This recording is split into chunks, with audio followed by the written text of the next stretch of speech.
أعوذ بالله من الشيطان الرجيم بسم الله الرحمن الرحيم وقاتلوهم حتى لا تكون فتنة ويكون الدين لله فإن انتهوا فلا عدوان إلا على الظالمين صدق الله العظيم وقاتلوهم حتى لا تكون فتنة ويكون الدين لله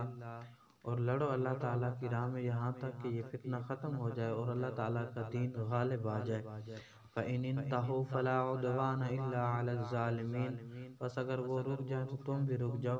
اور اس کے بعد جو حد سے بڑھے گا اور ظالم ہی ہوگا۔ کل پچھلی آیات مبارکہ کے اندر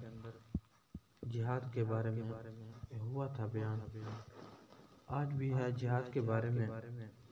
پچھلی آیات مبارکہ کے اندر اللہ تعالیٰ نے فرمایا تھا کہ اللہ کے گھر کے قریب نہ لڑو، یعنی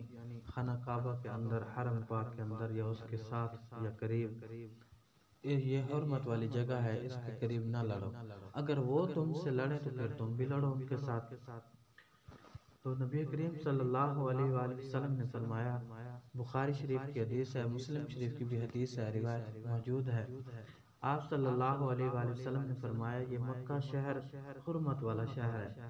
یہ زمین و آسمان کی پیدائش سے لے کر قیامت تک یہ اسی طرح حرمت والا رہے گا۔ مجھے تھوڑی سی دیر کے لیے اللہ تعالیٰ نے حلال کیا تھا کہ میں نے مشرکین سے، کفار سے جنگ کی تھی، میرے لیے چند لمحے کے لیے، تھوڑی دیر کے لیے حلال کیا گیا تھا۔ کوئی شخص بھی میری اس لڑائی کو، اس جنگ کو دلیل بنا کر یہ جائز نہ کہے تو تم کہہ دینا ان سے، جو یہ کہے کہ جائز ہے میری اس جنگ کو اور میری اس لڑائی کو دلیل بنائے، تو تم کہہ دینا کہ اللہ کے رسول صلی اللہ علیہ وآلہ وسلم کے لیے تھوڑے ہی لمحے کے لیے اجازت تھی اور پھر بعد میں وہ بھی ختم ہو گئی۔ آپ صلی اللہ علیہ وآلہ وسلم نے خود فرمایا کہ میرے لیے تھوڑی دیر کے لیے جہاد قتال مکہ کے اندر جائز تھا، یعنی حرم پاک کے اندر جائز تھا، وہ بھی اللہ تعالیٰ نے پھر اسی طرح قیامت تک کے لیے اس کو حرمت والا بنا دیا۔ اب بھی اس کے اندر کسی کو اجازت نہیں ہے، میرے لیے کچھ لمحے کے لیے اجازت تھی۔ پھر آپ صلی اللہ علیہ وآلہ وسلم نے فرمایا کہ اس کے کانٹے نہ کاٹے جائیں، گھاس نہ کاٹا جائے، بلکہ یہ جس طرح قیامت تک حرمت والا ہے اسی طرح قیامت تک یہ حرمت والا رہے گا، کسی کو بھی اس کے اندر جنگ کی اجازت نہیں ہے۔ یہ اصل میں بات فتح مکہ والی ہے کہ جس دن آپ صلی اللہ علیہ وآلہ وسلم نے مکہ کو فتح کیا تھا، اس دن آپ صلی اللہ علیہ وآلہ وسلم نے صاف اعلان فرما دیا تھا کہ جو مسجد میں چلا جائے وہ امن میں ہے، جو ابو سفیان کے گھر میں چلا جائے وہ امن میں ہے، جو ہتھیار ڈال دے وہ امن میں ہے۔ آپ صلی اللہ علیہ وسلم نے اعلان فرمایا تھا اور بالکل محبت اور پیار کے ساتھ صلح ہو گئی تھی۔ اللہ تعالیٰ کے رسول صلی اللہ علیہ وآلہ وسلم کو اللہ تعالیٰ نے فتح دی تھی، لیکن اگلا آپشن اللہ تعالیٰ نے خود دے رکھا تھا، اگر وہ تمہارے مسلمان بھائیوں کو قتل کریں، اگر وہ لڑائی پر طول آئیں تو پھر تم بھی نہ رکنا، تم بھی ہتھیار اٹھا کر تم بھی ان کو قتل کرنا، اگر وہ رک جائیں تو تم بھی رک جانا۔ اگلی آیات میں اللہ تعالیٰ فرما رہے ہیں وَقَاتِلُوهُمْ حَتَّى لَا تَكُونَ فِتْنَةٌ وَيَكُونَ الدِّينُ لِلَّهِ، لڑو ان سے یہاں تک کہ اللہ تعالیٰ کا دین غالب آ جائے اور یہ فتنہ دب جائے۔ حضرت ابو موسیٰ اشعری رضی اللہ تعالیٰ عنہ سے روایت ہے، بخاری مسلم کی حدیث ہے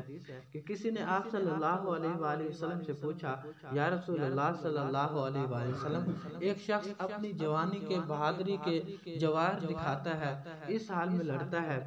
اور ایک شخص اپنی قومی اہمیت کی خاطر لڑتا ہے، قوم کی خاطر لڑتا ہے، اور ایک شخص ریاکاری کے لیے لڑتا ہے، ان کے لیے کون بہتر ہے؟ ان میں سے کون بہتر ہے؟ آپ صلی اللہ علیہ وآلہ وسلم نے فرمایا ان میں سے بہتر وہی ہے جو صرف خالصتاً اللہ تعالیٰ کی رضا کے لیے جنگ کرے، اللہ تعالیٰ کی رضا کے لیے جہاد کرے، اور اس میں اللہ تعالیٰ کا دین غالب ہو اور اس کی یہ منشا ہو، اس بندے کی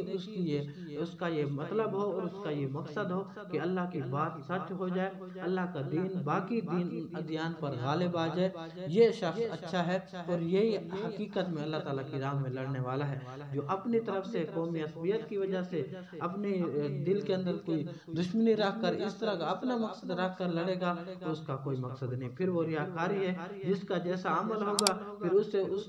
کی جزا دی جائے گی۔ اگر وہ قوم کے لیے لڑتا ہے، کسی اور کے لیے لڑتا ہے، اپنی اپنی ذاتی دشمنی کے لیے لڑتا ہے تو پھر وہ ذاتی ہوگی، جو اللہ کی رضا کی خاطر لڑتا ہے تو پھر اس کے لیے یہی ہے۔ تو پھر فرمایا آگے اللہ تعالیٰ فرماتے ہیں فَإِنِ انْتَهَوْا فَلَا عُدْوَانَ إِلَّا عَلَى الظَّالِمِينَ، اگر وہ مسلمانوں کو قتل کرنا، کفار مسلمانوں کو قتل کرنے سے رک جائیں اور تمہارے پر ظلم و جبر یہ سب چیزیں کرنا رک جائیں تو تم بھی رک جاؤ۔ اگر وہ شرک سے بیزار ہو جائیں یعنی کلمہ پڑھنے لگ جائیں اور ایمان لیں پھر بھی تم بھی رک جاؤ، اور جب وہ رک گئے تو تم بھی رک جاؤ۔ فَإِنِ انْتَهَوْا فَلَا عُدْوَانَ إِلَّا عَلَى